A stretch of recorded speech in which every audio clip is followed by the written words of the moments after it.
Que Deus de Israel abençoe e guarde todos que amam e desejam estudar sempre a palavra de Deus. Estamos vivendo um tempo em que ambas pessoas devem fazer suas escolhas. Deve estudar a Bíblia, porque cuidas ter nela a vida eterna e são horas que testifica de Cristo, diz o Senhor, no Evangelho de São João 5, verso 39. Já que estamos vivendo na época em que uma grande torre foi criada, a Torre de Babilônia, ou a Torre de Babel, onde o significado é confusão. Por quê? Cada religião criou sua crença. Todos acreditam que vai para o céu. Por isso, a Torre de Babilônia significa portal do céu. Porque ambas pessoas acreditam, não importa a sua crença, sua religiosidade, mas o Deus é o mesmo. E é mentira. A Bíblia apresenta que só existe um Deus, Criador dos céus, da terra e do mar e das fontes das águas. Esse Deus criou e deixou como símbolo e marca o seu sinal, que serviria para identificar quem é Deus.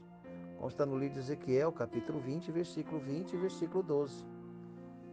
Dei a vós o meu sábado, que servirão de sinal entre mim e vós, para que saibam que eu sou o Senhor vosso Deus, que vos santifique.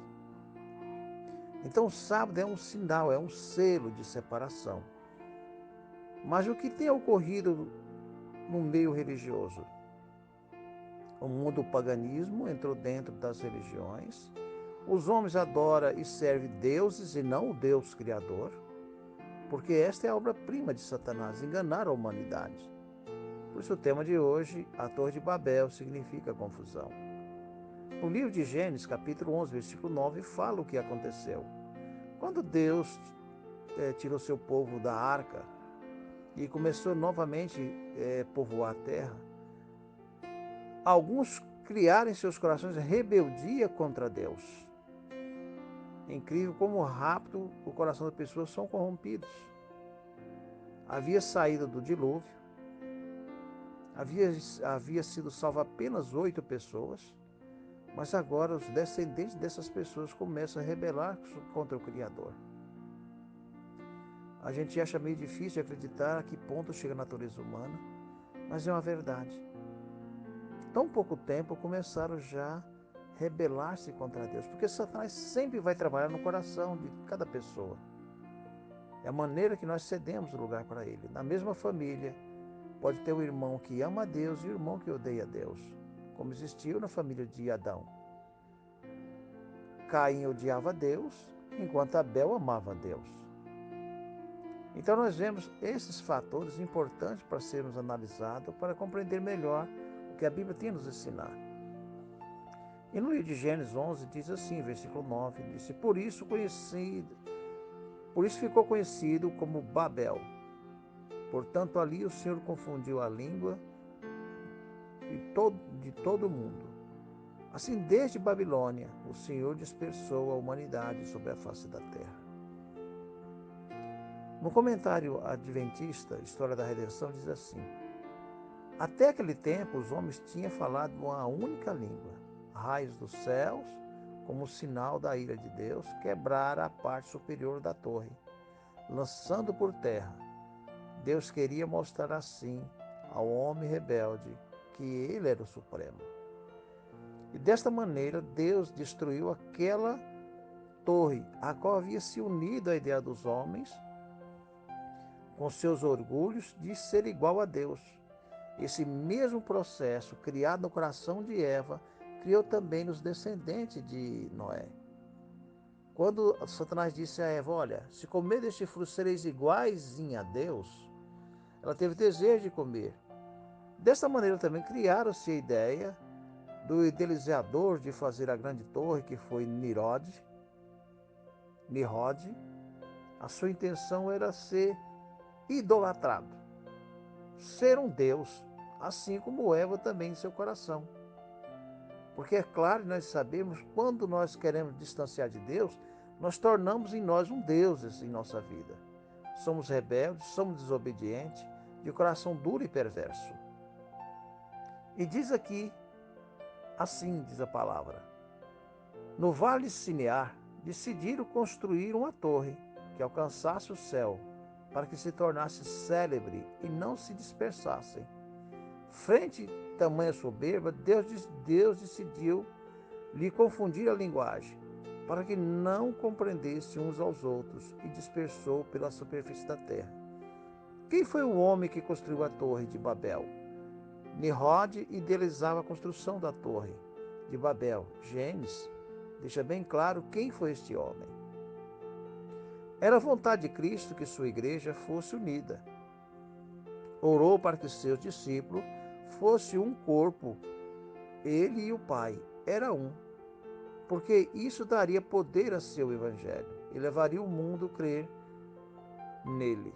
Em vez disso, olhe-se para a confusão que existe no mundo protestante, para muitos muros de separação que divide uma rede de sociedade, para muitos credos e discordância, como as línguas que foram dispersas quando construíram a Torre de Babel. Assim como foi construída a Torre de Babel e Deus dispersou, também hoje nós temos a dispersão de vários sistemas religiosos. Ambas têm a sua torre. Ambas dizem que vão para o céu.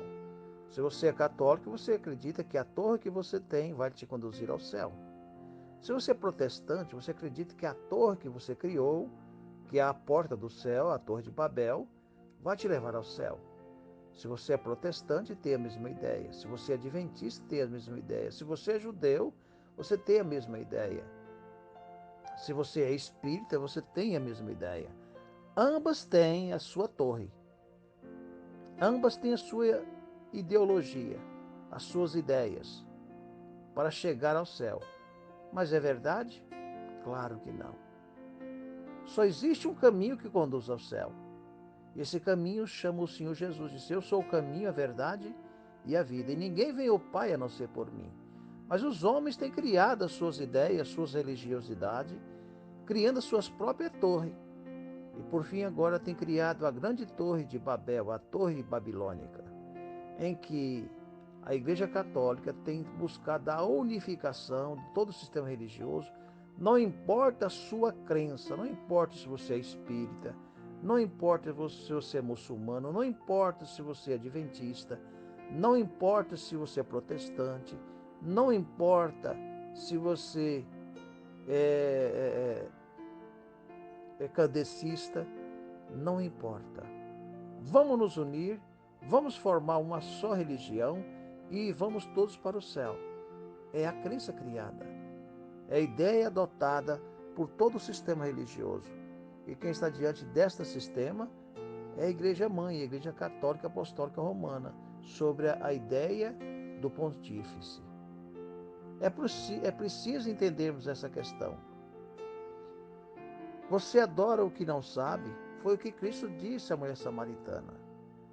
Adoramos o que sabemos, isso é, a sentença digna de ser lembrada, que nos ensina que não devemos tentar nada na religião de forma precipitada ou aleatória, porque a menos que haja conhecimento, não é Deus que adoramos, mas é um fantasma ou um ídolo. Quando Deus conversou com a mulher samaritana, Jesus Cristo disse: vocês adoram o que não conhecem, mas nós adoramos o que conhecemos, pois a salvação vem dos judeus. Toda a base bíblica tem que vir pelo que está escrito, que foi dado na língua hebraica. Quando nós formamos ideias religiosas criadas por ideia de homens, afastamos dos princípios da verdade que vem do Senhor. Quando nós não adoramos aquele que não conhecemos, estamos adorando um fantasma.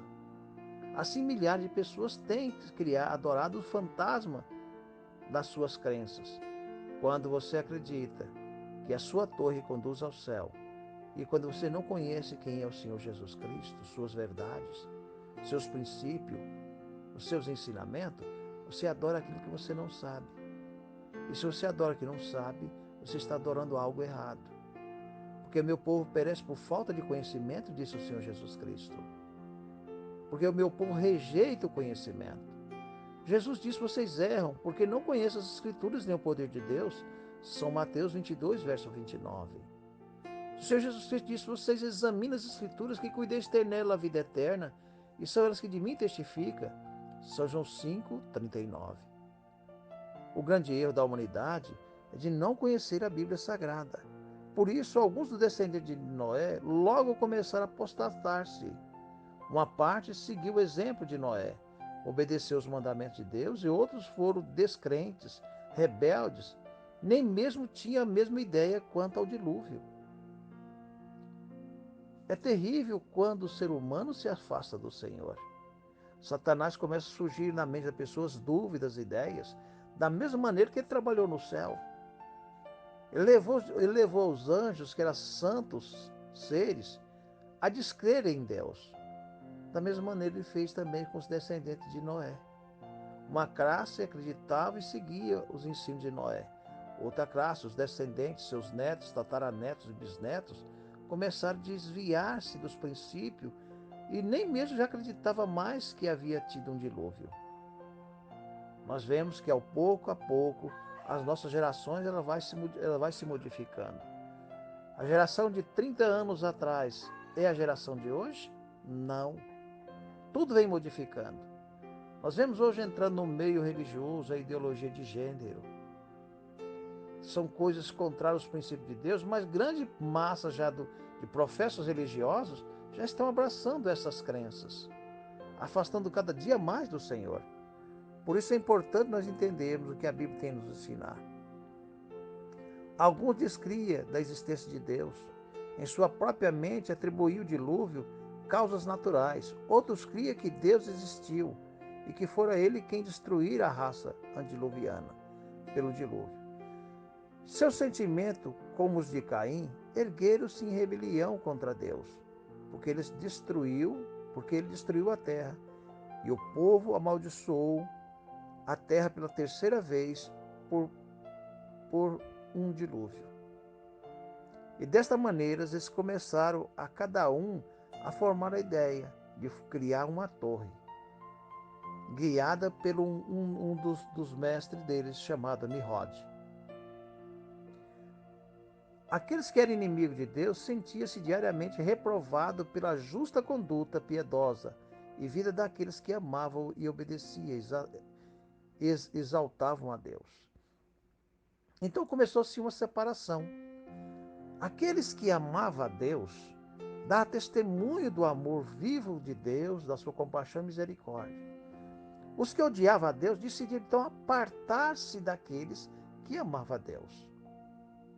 E decidiram então construir essa torre. Seu povo reconstruiria uma velha ideias deles era agora reconstruir ou construir uma torre. Porque distanciaram de Deus. Mas Deus agora mostra no livro de Isaías 58 que os verdadeiros cristãos, aqueles que amam a verdade, vão reconstruir os fundamentos de geração em geração. Eles vão trazer a verdadeira adoração ao Deus vivo, ao Deus verdadeiro, trazendo assim também o seu calendário, os seus princípios, tudo que é de perfeição que nos leve até a origem do Éden da criação. Por isso no livro de Isaías 58, versículo 12, diz assim: o seu povo reconstruirá as velhas ruínas, restaurará os alicerces antigos, será chamado reparadores de muro, restauradores de caminhos de moradia. No livro de Amós, capítulo 3, versículo 3, diz que não vai andar dois juntos se não estiverem de acordo. Assim como na construção da Torre de Babel, os ímpios se apartaram dos descendentes de Noé, daqueles que amavam a verdade, e os descendentes de Noé que não amavam a verdade separaram um dos outros, porque não podem andar juntos os que não estão em acordo. Como está em Amós, capítulo 3. Isaías 61, versículo 4, diz assim: edificarão os lugares antigamente assolados, restaurarão os anteriormente destruídos, e renovarão as cidades assoladas, destruídas de geração em geração. Assim será agora, a verdade de Deus será trazida à tona. O calendário de Deus tem sido pisado aos pés pelos homens, será agora trazido a clareza do calendário do Senhor, o sábado bíblico, em que os homens têm pisado a pés. a verdade bíblica em que os homens têm rejeitado. Assim como deve ser restaurada toda a verdade bíblica, diz daqui no livro de Amós, capítulo 9, versículo 11, assim: Naquele dia tornarei levantar a tenda de Davi, que caiu, e taparei as suas aberturas, e tornarei levantar as suas ruínas, e edificarei como nos dias da antiguidade. Toda a verdade será trazida à tona. A verdade desde a criação, como Deus criou, como Deus estabeleceu o seu calendário, como Deus instituiu o casamento, como Deus instituiu a família, antes do pecado. Deve ser trazido na mente das pessoas a verdade que Deus estabeleceu. Não a religião como hoje é apresentada, em que as igrejas estão aderindo, que o próprio Papa Francisco diz que deve ser aceitado com normalidade a questão do homem afetivo, ou seja, aceitar com naturalidade a vida de gays, lésbicas, como se fosse tudo natural e normal, como se Deus houvesse criado esse relacionamento de homem com homem e mulher com mulher. Não é verdade. Deus formou homem e mulher. E Deus disse que deixará o homem pai e sua mãe se unirá à sua esposa, serão os dois uma só carne. Deus não disse que deixaria o homem e se uniria com o homem, seriam os dois uma só carne. Ou a mulher se uniria com outra mulher e os dois seriam uma só carne. Não. A Bíblia nunca ensinou isso. Mas a Babilônia de hoje tem se formado esta ideia.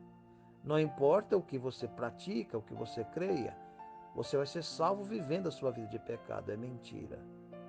Cristo nos diz que quem quiser seguir a Ele tem que renunciar a si mesmo, tomar a sua cruz e seguir. É necessário que haja no coração de cada indivíduo uma reforma, uma transformação. Não herdará no céu ninguém que pratica o mal, pois Cristo é o nosso exemplo, Ele nos instruiu, nos ensinou. É necessário que haja na vida de cada um de nós essa determinação, esse desejo de servir e adorar o Deus eterno. Ou nós seguimos o Senhor, ou estaremos todos perdidos, pois a Bíblia nos ensina e nos mostra a verdade bíblica. Então é necessário, meu querido amigo e irmão, estude a Bíblia, não creia nos homens, não creia nas igrejas. Peço que também não creia em mim, pois que no livro de Jeremias 17,5 diz que maldito o homem que confia no homem e aparta o seu coração do Senhor. A Torre de Babel foi criada porque as pessoas passaram a acreditar em Nimrod e formaram essa ideia porque apartaram o coração de Deus. O seu coração deve estar firmado na pessoa do Senhor Jesus, porque Ele disse: eu sou o caminho, a verdade e a vida, e ninguém vem ao Pai a não ser por mim. Então, se você quer salvação, creia no Senhor Jesus Cristo. Não é na placa de uma igreja, não é no que uma igreja ensina ou uma religião ensina, mas sim no que diz a palavra do Senhor. É necessário que haja na vida de cada um de nós um propósito de servir o Deus de Israel, o Deus eterno. Vamos orar? Senhor e eterno e grandioso Deus, agradecidos somos por tua bondade e pela tua misericórdia. Encontramos nos finais dos dias, em que se aproxima a sua volta, em que deve ser jogado por terra e cair a grande Babilônia, a torre que cria confusão na mente das pessoas, onde há milhares de religiões e cada um acreditando que sua torre leve ao céu. Mas que, na verdade, todas essas torres levam somente a um lugar, a destruição eterna. Porque o único caminho seguro que existe é estreito e apertado, mas é seguir o Senhor Jesus Cristo, pois Ele deixou bem claro isso para que nós possamos aprender, Pai amado. Ajuda-nos, ó Senhor, em nossa debilidade e fraqueza, enxergar o caminho estreito e apertado, que é poucos que hão de passar por ele. Dá-nos força, fé e esperança, Senhor. Salve minha família, meus filhos, meus amigos e irmãos, e todos que ouvem esse áudio possam tomar decisão ao lado da verdade, Senhor. Tenhas misericórdia, Pai Celeste. Abençoe-nos a prepara, Senhor. Dá-nos um coração novo, cheio de amor, de justiça e de verdade. É tudo que pedimos e agradecemos em nome do Senhor Jesus, que vive e reina por toda a eternidade. Amém. Meu querido amigo e irmão, se esse vídeo, esse áudio teve algum valor para você, que te ajudou ao conhecimento da verdade, compartilhe com teus amigos. Dê também o seu like, para que o YouTube continue incentivando o estudo desses estudos, para que as pessoas possam de fato compreender mais sobre a verdade bíblica. Que Deus abençoe a todos em nome do Senhor Jesus Cristo. Amém.